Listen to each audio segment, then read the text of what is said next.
बिस्मिल्लाहिर्रहमानिर्रहीम। अस्सलाम वालेकुम नाज़रीन, मैं अहमद फ़वाद हूँ और आप मेरा यूट्यूब चैनल देख रहे हैं। नाज़रीन, दो बड़ी इंपॉर्टेंट डिटेल्स हैं जो आज के व्लॉग में मैं आपके साथ शेयर करूँगा। सबसे पहली और अहम ख़बर है, इमरान खान साहब के बहुत ही करीबी साथी उनका साथ छोड़ गए हैं।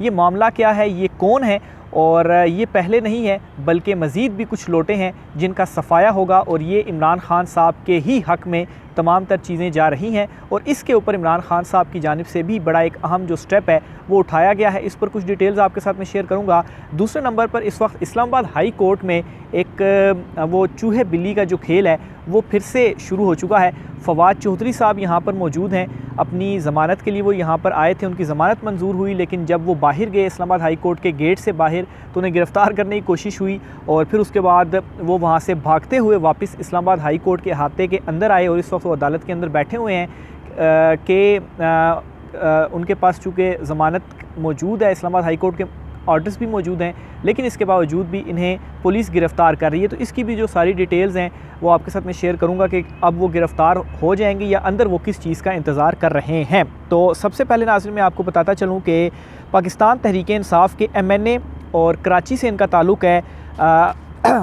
महमूद मौलवी, ये थोड़े से पार्किंग में चूँकि मैं रिकॉर्ड कर रहा हूँ तो मच्छर और ज़रा लाइट कम है जिसकी वजह से पढ़ने में थोड़ा वो हो रहा है, तो एडजस्ट कीजिएगा। बहरहाल महमूद मौलवी साहब हैं जिन्होंने आज पाकिस्तान तहरीक-ए-इंसाफ़ को खैर बात कह दिया है।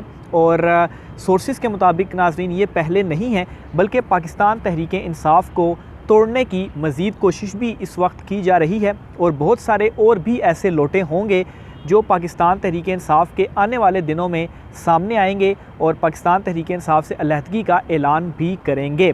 लेकिन इसके ऊपर इमरान खान साहब की जानिब से भी एक स्ट्रेटजी बनाई गई है। उस स्ट्रेटजी पे आने से पहले मैं आपको बताता चलूँ कि ये एक पॉजिटिव साइन भी है पाकिस्तान तहरीक-ए-इंसाफ़ के लिए, और वो इस तरह से है कि बेहतर है कि जो लोटे इस वक्त पाकिस्तान तहरीक-ए-इंसाफ़ इमरान खान साहब को जब उनकी सबसे ज़्यादा ज़रूरत है और अगर अभी वो दबाव बर्दाश्त नहीं कर पा रहे और वो छोड़ कर जा रहे हैं पाकिस्तान तहरीक-ए-इंसाफ़ को, तो ये उनके लिए बेहतर है कि वो अभी से छोड़कर चले जाएं।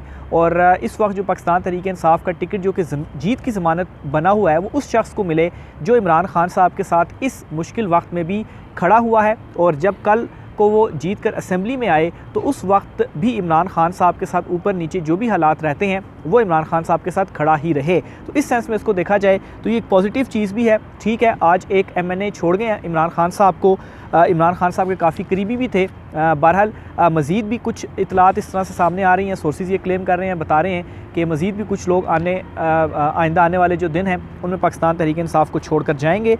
और प्लस इमरान खान साहब ने इस सारी चीज़ों के ऊपर अब एक और अहम स्टेप भी उठा लिया है, और इस स्टेप के मुताबिक इमरान खान साहब ने ये किया है कि पंजाब में चूँकि इमरान खान साहब ने तमाम टिकट होल्डर्स जो हैं टिकट्स सबको जारी कर दिए थे, तो अब तमाम टिकट होल्डर्स का जो इजलास है इमरान खान साहब ने ज़मान पार्क के अंदर वो तलब कर लिया हुआ है। और इस इजलास के अंदर इमरान खान साहब अवामी राब्ता मुहिम अवामी ताकत का मुजाहरा करने के हवाले से उनकी जो हिकमत अमली होगी इसके ऊपर वो गौर करेंगे, क्योंकि ज़ाहिर सी बात है जितनी इस वक्त इमरान खान साहब ने कोई 300 के करीब जो टिकटें हैं वो जारी की हैं पंजाब में जहाँ पर बराह रास्त इलेक्शंस होने हैं, तो इमरान खान साहब के साथ ज़ाहिर सी बात है अगर वो तमाम लोग जिनको MPA का टिकट जारी हुआ है, तो ज़ाहिर सी बात है इस वक्त अगर वो एहतजाज या दीगर चीज़ों में अवामी ताकत शो करने में अगर वो बाहर निकलते हैं, इमरान खान साहब का साथ देते हैं क्योंकि वो टिकट होल्डर हैं, और इस वक्त बहुत सारे पाकिस्तान तहरीक-ए-इंसाफ़ की क़यादत जो है वो दूसरी तरफ गिरफ़्तार भी है। ख़ास तौर पर जो सीनियर लीडरशिप है सारी की सारी,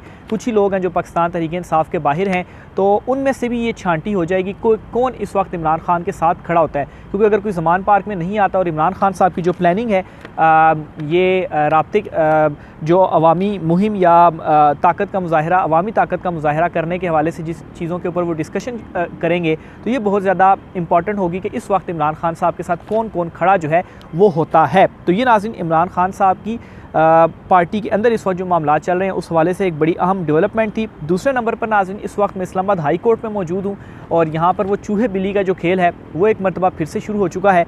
यहाँ पर हुआ इस तरह से है कि फवाद चौधरी साहब को आज पेश किया गया। उनकी गिरफ़्तारी के बाद इस्लामाबाद हाई कोर्ट ने ऑर्डर दिए थे और फिर इसके बाद फवाद चौधरी साहब की जो ज़मानत है वो हो गई और उनको रिहा करने का जो हुक्म है वो दे दिया गया। हुआ इस तरह से कि फवाद चौधरी साहब को जब यहाँ से उनकी ज़मानत हुई, उनके रिहाई उनको मिली, तो उसके बाद वो जूँ ही इस्लामाबाद की पार्किंग से गुज़रते हुए इस्लामाबाद का गेट, हाई कोर्ट का गेट क्रॉस करते हुए बाहर अपनी गाड़ी में बैठे, तो उस वक्त सामने जो थी वो पुलिस खड़ी थी और उन्हें दोबारा से अरेस्ट करने की जो कोशिश थी वो की गई, जिस पर फवाद चौधरी साहब ने बड़े ही एक ड्रामाई अंदाज में और अजीबो एक ये वाक़या जो है वो पेश आया कि फ़ौरन से उन्होंने अपनी गाड़ी का जो दरवाज़ा है वो खोला और गाड़ी का दरवाज़ा खोलते हुए वो तेज़ी से भागे और पीछे ही इस्लामाबाद हाई कोर्ट का एंट्री गेट था, तो उस गेट्स के अंदर फवाद चौधरी साहब जो हैं वो फ़ौरन से दाखिल हुए। बीच में वो गिरे भी, लेकिन फिर उसके बाद फिर से फवाद चौधरी साहब जो हैं वो उठे और इस्लामाबाद हाई कोर्ट के अंदर आए और फिर उसके बाद मुख्तलिफ़ फुटेजेस भी सामने आई कि फवाद चौधरी साहब ज़ोर ज़ोर से सांस जो हैं वो ले रहे हैं, उन्हें सांस चढ़ी हुई है। ज़ाहिर सी बात है ज़्यादा प्रैक्टिस तो होगी नहीं, इमरान खान की तरह तो वो स्पोर्ट्समैन नहीं है। तो बहरहाल वो जो उन्होंने भागने की कोशिश की तो इसमें वो फुटेजेस भी सामने आई और दोबारा इस्लामाबाद हाई कोर्ट के अंदर फवाद चौधरी साहब आ गए, जिस पर क्या हुआ कि उन्हें गिरफ़्तार जो है वो फिर नहीं किया गया, क्योंकि ऑलरेडी इमरान खान साहब की गिरफ़्तारी इस्लामाबाद हाई कोर्ट के अंदर से होने की वजह से गैर कानूनी करार दे दी गई। तो बहरहाल इस पर फिर फवाद चौधरी साहब ने दोबारा अदालत से रुजू किया, तो अदालत ने उनसे कहा कि आप ख़ुद एक कानूनदान हैं, आपको मालूम है अभी रिटन आर्डर आया नहीं था, तो आप क्यों अदालत के जो है वो गए, तो रिटन आर्डर लेने दें ताकि आप पुलिस को दिखा सके रिटन आर्डर। लेकिन इसमें मैं एक जो है वो याद दहानी करा दूँ कि जब उन्हें सुप्रीम कोर्ट ऑफ पाकिस्तान से गिरफ़्तार किया गया था तो उस वक्त की भी वाज़ेह फुटेजेस मौजूद हैं जिसमें फवाद चौधरी साहब उनसे वारंट मांग रहे हैं और मेक श्योर कर रहे हैं कि वारंट दिखाएं, मैं गिरफ़्तारी दे दूं, लेकिन उन्हें वारंट नहीं दिखाए गए। तो फिर फवाद चौधरी साहब ने ये कहा कि मीडिया के कैमरे लगे हुए हैं, देख लें, इनके पास वारंट भी नहीं है, तो गिरफ़्तार कर रही है, दिखाते हुए फिर वो पुलिस के साथ गाड़ी में बैठ कर चले गए। तो बहरहाल ये मच्छर काफ़ी ज़्यादा हैं, तो मैं थोड़ा सा कैमरा मैन को भी थोड़ी हवा हल्की दे दूँ क्योंकि वीडियो भी बहुत ज़्यादा ज़रूरी थी। तो बहरहाल उस वक्त भी फवाद चौधरी को वारंट नहीं दिखाए गए, उनको गिरफ़्तार कर लिया गया, हाई कोर्ट का हुक्म भी था। तो आज भी फिर फवाद चौधरी साहब ने जब अदालत को ये चीज़ बताई तो अदालत ने कहा आप रिटन आर्डर का वेट कर लें, फिर उसके बाद चली जाइएगा, आप कानूनदान हैं, आपको मालूम भी है।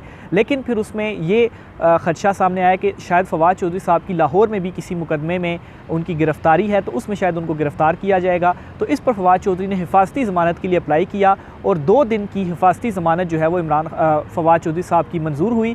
और इसमें मज़ीद डिटेल्स ये भी हैं कि फवाद चौधरी साहब को किसी भी हिडन मुकदमे में भी गिरफ़्तार करने से रोका गया है। तो अब जो लेटेस्ट डिटेल है, लेटेस्ट अपडेट है वो ये है कि फवाद चौधरी साहब इस वक्त कमरा अदालत के अंदर मौजूद है, वहीं पर अंदर ही वो बैठे हुए हैं और वेट कर रहे हैं कि रिटर्न ऑर्डर आ जाए और फिर उसके बाद वो इस्लामाबाद हाई कोर्ट से जा सकें। लेकिन इस वक्त जो पुलिस की नफरी है इस्लामाबाद हाई कोर्ट के बाहर भी और इवन के इधर अंदर भी जो कुछ नामालूम अफराद हैं वो मौजूद हैं। तो लग इसी तरह से रहा है कि उनको दोबारा से जो गिरफ़्तार है वो कर लिया जाएगा, क्योंकि पाकिस्तान तहरीक इंसाफ की जो रहनुमा है शीरी मज़ारी, उनकी भी आज इस्लामाबाद हाई कोर्ट से ज़मानत हुई है।